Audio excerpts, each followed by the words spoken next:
محترم خواتین، السلام علیکم ورحمۃ اللہ وبرکاتہ۔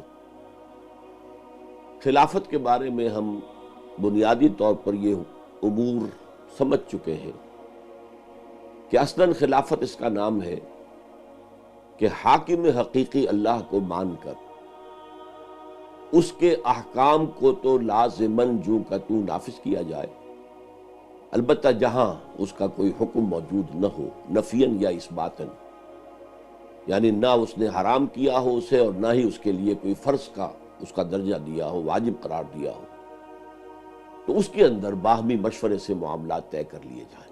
عہد حاضر میں نظام خلافت کا سیاسی اور دستوری نقشہ کیا ہوگا وہ آپ کے سامنے رکھ دوں۔ اس ضمن میں سب سے پہلے میں ایک چھوٹا سا واقعہ بیان کر دوں۔ جب میں نے خلافت کی تحریک کا آغاز کیا پاکستان میں، تو وہاں کیا جو امریکی کونسلیٹ تھے اس کے پولیٹیکل سیکریٹری میرے پاس آئے، مسٹر سی ایم کول غالباً نام تھا ان کا۔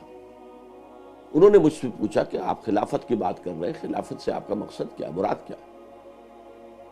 میں نے کہا ٹیک یور امریکن کانسٹیٹیوشن۔ میں تفصیل میں جاؤں، فلسفیانہ مباحث کروں، وہ بات بہت لمبی ہو جائے گی۔ آپ کو سمجھانے کے لیے ٹیک یور امریکن کانسٹیٹیوشن، اس میں 4 چیزیں ڈال دیجئے تو وہ عہد حاضر کا بہترین خلافت کا نظام بن جائے گا۔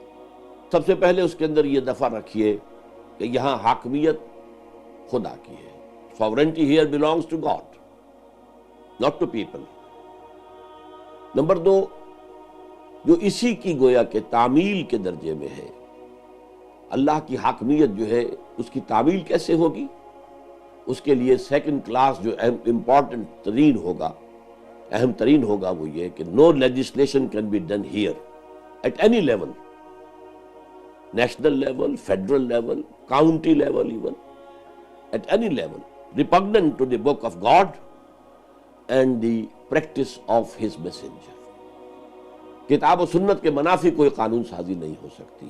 اور 3 یہ کہ یہ فیصلہ کہ آیا کوئی شے کتاب و سنت کے منافی تو نہیں ہو گئی، کوئی کہتا ہے کہ منافی ہو گئی، تو اس کا فیصلہ عدلیہ کرے گی، جو بھی سپریم عدالت ہوگی وہ فیصلہ کرے گی، کیونکہ وہ کانسٹیٹیوشن کی کسٹوڈین ہوتی ہے، اور کانسٹیٹیوشن میں جو کچھ پرووائڈ کیا گیا ہے اس کے مطابق فیصلہ کرنا اس کا کام ہے، اور اس کا فیصلہ ہوگا کہ آیا یہ کتاب و سنت کی حدود سے تجاوز کر گیا ہے یہ قانون، یا اس قانون کی کوئی دفعہ یا شق یا نہیں۔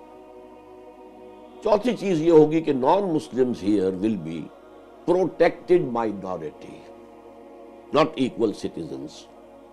یہ چیز بہت کڑوی ہے آج کے دور اور آج کے معیارات اور آج کی اقدار کے اعتبار سے، لیکن یہ کہ دیانت کا تقاضا یہ ہے کہ ہم اسے بربلا کہیں کہ نان مسلم ان اسلامک اسٹیٹ، ان نظام خلافہ، وہ برابر کے شہری نہیں ہوں گے بلکہ وہ پروٹیکٹڈ مائنورٹی ہو۔ تو انہوں نے کہا کہ میری سمجھ میں بات آ گئی ہے، اب ذرا ان میں سے ہر چیز کو اچھی طرح ہم کچھ تفصیل سے سمجھ لیں۔ دیکھیے آج کے دور میں ریاست کے 3 پلرز سمجھے جاتے ہیں انسٹیٹیوشن کے جو کا ارتقاء ہوا اس کے اعتبار سے، ایگزیکٹو، لیجسلیٹو اور جوڈیشری۔ اس اعتبار سے لیجسلیشن کا جہاں تک تعلق ہے اس کا سکوپ اسلامی ریاست میں محدود ہے، وہ ہوگا within the limits of the شریعہ، within the limits of کتاب و سنہ، اور البتہ ان لمٹس کے اندر جو کچھ ہے وہ سب مباحات ہیں، اور ان مباحات کے اندر آپ ڈیموکریٹک ویلیوز کو بہترین انداز میں استعمال کر سکتے ہیں۔ میں نے ایک مثال اس کے لیے بالعموم دی ہے، ایک حدیث نبوی کو میں نے ایکسٹینڈ کیا ہے۔ حدیث کی روح سے حضور نے فرمایا کہ مثل المومن کمثل الفرس فی اخیتہ، مومن کی مثال اس گھوڑے کی سی ہے جو ایک کھوٹے سے بندھا ہوا ہے۔ تو میں اس کی وسعت دے رہا ہوں، فرض کیجئے آپ کے پاس ایک گھوڑا بھی ہے، میدان کھلا ہے، آپ یہ بھی چاہتے ہیں کہ گھوڑا بھاگے دوڑے چلے پھرے، ہاتھ پاؤں کھلے اس کے، کہ ایک جگہ کھڑا کھڑا جو ہے وہ سستی نہ ہو جائے، تو آپ 200 گز کی رسی سے باندھ دیں اگر اسے، اس کھونٹے سے تو 200 گز ریڈیس کا، نصف قطر کا ایک سرکل وجود میں آ جائے گا۔ اس دائرے میں گھوڑا آزاد ہے، شمال میں جائے، جنوب میں جائے، مشرق میں جائے، مغرب میں جائے، 100 گز جائے، 150 گز جائے، 199 گز جائے، 200 گز جائے، لیکن 201واں گز نہیں آ سکتا کسی سمت میں، نہ مشرق میں، نہ مغرب میں، نہ جنوب میں، نہ شمال میں۔ تو یہ ہے مثال، اور اسی کے لیے میں نے آیت آپ کو سنائی۔ یہ سورہ حجرات کی، سورۃ الحجرات جو ہے وہ اسلام کی اجتماعی زندگی جو ہے مسلمانوں کی، اس کے لیے نہایت اہم، نہایت بنیادی اور نہایت جامع ہدایات پر مشتمل ہے۔ ملی زندگی اور سیاسی زندگی، یا آج کی اصطلاح میں قومی زندگی کہہ لیجئے۔ چنانچہ اس کے اندر پہلی آیت کیا ہے؟ یا ایھا الذین آمنوا لا تقدموا بین یدی اللہ ورسولہ واتقوا اللہ ان اللہ سمیع علیم۔ اے ایمان کے دعوے دارو، اللہ اور اس کے رسول سے آگے مت بڑھو اور اللہ کا تقوی اختیار کرو۔ اللہ تعالیٰ سب کچھ سننے والا، سب کچھ جاننے والا ہے، یعنی اللہ اس کے رسول سے آگے نکل جانا۔ اس کی حدود ہیں، اللہ نے حدود معین کر دی، جنہیں ہم حدود اللہ کہتے ہیں۔ ان حدود اللہ سے تجاوز نہ ہو۔ قرآن مجید میں کہیں تو یہ کہا جاتا ہے وَمَن يَتَعَدَّ حُدُودَ اللَّهِ فَأُولَٰئِكَ هُمُ الظَّالِمُونَ، جو حدود اللہ سے تجاوز کر جائے وہ تو ظالم لوگ ہیں۔ لیکن کہیں احتیاط کے طور پر فرمایا جاتا ہے تِلْكَ حُدُودُ اللَّهِ فَلَا تَقْرَبُوهَا، دیکھو یہ اللہ کی حدود ہیں، ان کے قریب مت جاؤ، حدود اللہ سے تجاوز نہ کرو۔ باقی اس دائرے کے اندر جو میں نے عرض کیا تھا کہ 200 گز نصف قطر کا جو دائرہ وجود میں آیا ہے، اس کے اندر جو کچھ ہے وہ مباح ہے۔ اور یہ بات نوٹ کر لیجئے کہ مباحات کا دائرہ اسلام میں بہت وسیع ہے، اور اسلام میں اصول یہ ہے ہر وہ شے مباح ہے جس کی حرمت ثابت نہ ہو۔ یہ نہیں ہے کہ ہر وہ شے حرام ہے جس کا حلال ہونا ثابت نہ ہو۔ اگر یہ دوسری بات ہوتی کہ ہر وہ شے حرام ہے جس کا حلال ہونا ثابت نہ ہو، تو پھر حلال چیزوں کا دائرہ محدود ہو جاتا۔